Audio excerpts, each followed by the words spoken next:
As the fate of former President Trump now lies in the hands of the jurors in New York, this morning we're taking a closer look at the many moving parts of the jury deliberation process in high-profile cases like this one. Joe St. George is live from New York with an in-depth analysis of the historic jury deliberations, the questions jurors have raised so far, and what those questions might reveal about a juror's thought process. Good morning, Joe. We can't forget that verdict either, which we know there is much speculation on what the delayed verdict means for former President Trump. Could the fact the jury didn't reach a verdict on day one actually work in his favor?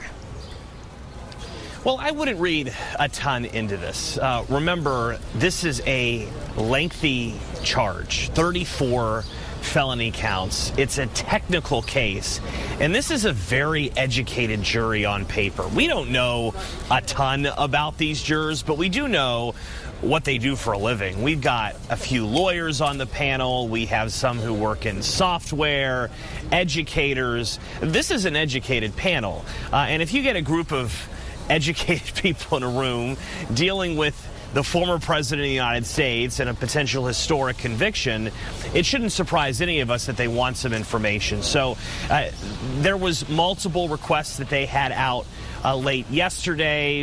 A lot of it focused on the testimony of David Pecker. They wanted clarification regarding jury instructions. I wouldn't read a ton into it. And also, timelines, a lot of people think naturally that a quick verdict would benefit the prosecution, but that doesn't necessarily always play out. In the O.J. Simpson trial, very different charges, less than 4 hours, and the jury rendered a not guilty verdict there. Harvey Weinstein, a celebrity trial, 10 days. You saw a guilty verdict there. In other high-profile political cases, multiple days worth of deliberation. In John Edwards' case, it was again 10 days, and he was found mostly not guilty.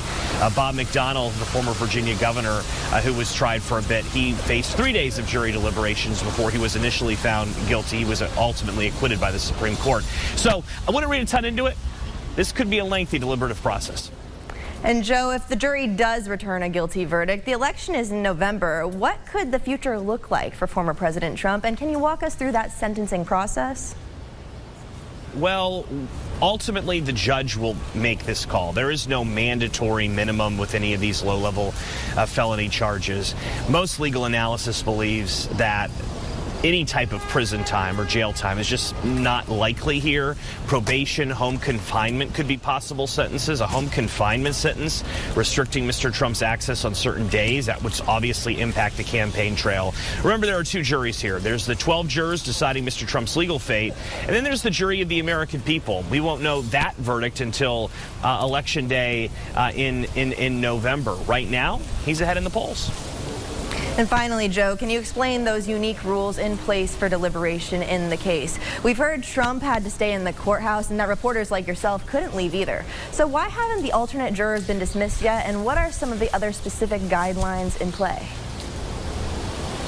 Well, the courthouse is being treated very differently compared to a normal case. In a normal case, reporters would be free to go across the street, wait for jury deliberations in their car or at a coffee shop.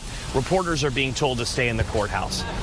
The defendant, former President Trump, is being told to stay in the courthouse as well. Alternate jurors, they have not been dismissed in this case. Now, they're not in the deliberation room, but the judge is not dismissing them just in case they may be needed down the line. Let's say a juror gets ill and they still haven't reached a verdict. They may need to still call upon those alternate jurors. So that's why those alternate jurors haven't been released yet. We'll stay on top of it. Again, we could get a verdict today, or we could be in for the long haul.